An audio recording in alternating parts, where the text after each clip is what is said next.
The Assembly will now take a decision on draft resolution A/80/L10 entitled Building a Peaceful and Better World Through Sport and the Olympic Ideal.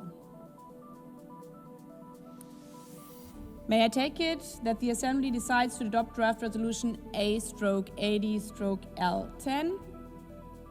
It is so decided.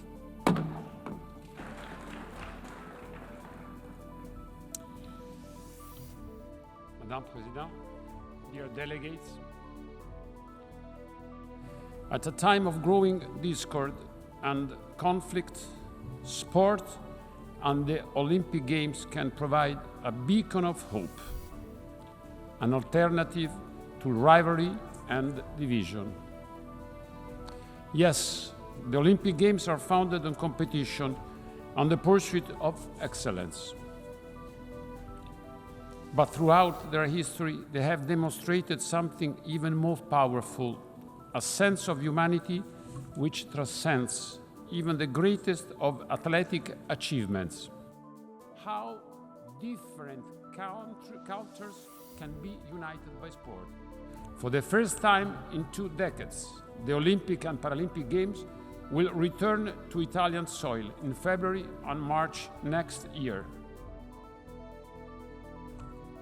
Thank you very much, Madam President. The Games in Milano Cortina will be my first as president of this International Olympic Committee. I often think back as a 9-year-old girl in Zimbabwe growing up, watching the 1992 Barcelona Olympic Games and telling my parents that I was one day going to go to the Olympics and win a gold medal. And a few years later, when I was 21, I got the honor of standing on that Olympic podium. That little girl never could have imagined that one day I would be given such a huge honor of leading this incredible organization. And with this role comes great responsibility, a responsibility to stand up for everything that makes sport and the Olympic Games such a powerful force for good. It is a responsibility I hope to share with everyone who believes in the values of our Olympic movement. And it is a responsibility that I humbly ask all of you to share with me today. Around the world, conflict and division continue to cause untold suffering. In such a world, sport and the Olympic Games in particular can offer a rare space where people meet not as adversaries, but as fellow human beings. When athletes come together, they do not see nationality, religion, or background. They see one another as fellow athletes.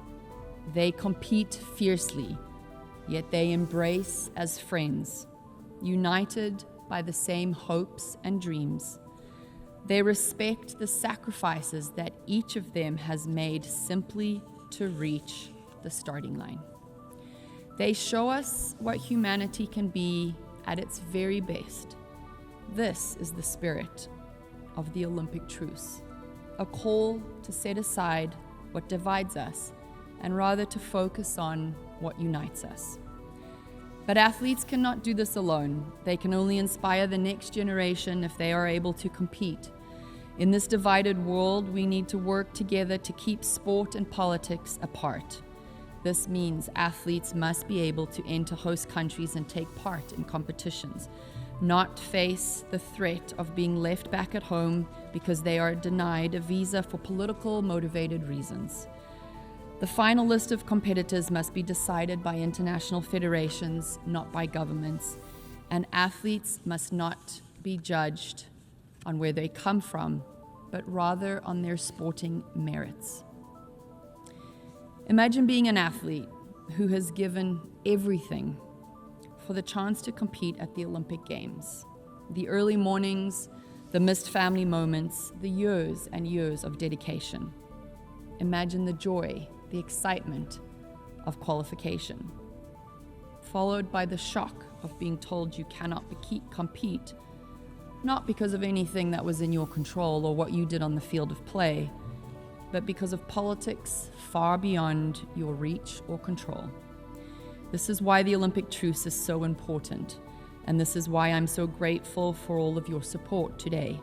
you are sending a clear message to the athletes of the world that yes, you will stand with them as they show on the Olympic stage that sport can unite us, despite what divides us.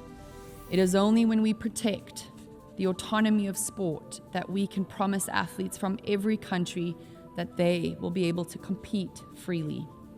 It is only then that the young child watching the Olympic Games for the very first time can be inspired to dream big without the threat of any interference beyond their control.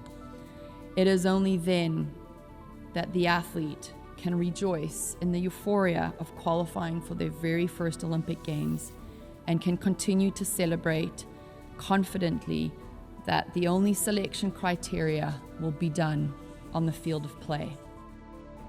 Madam President, one question for you. Your organization.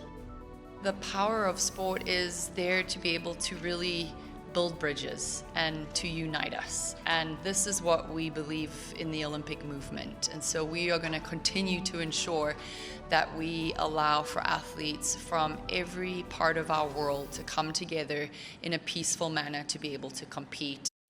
Didn't co-sponsor this resolution. Thank you.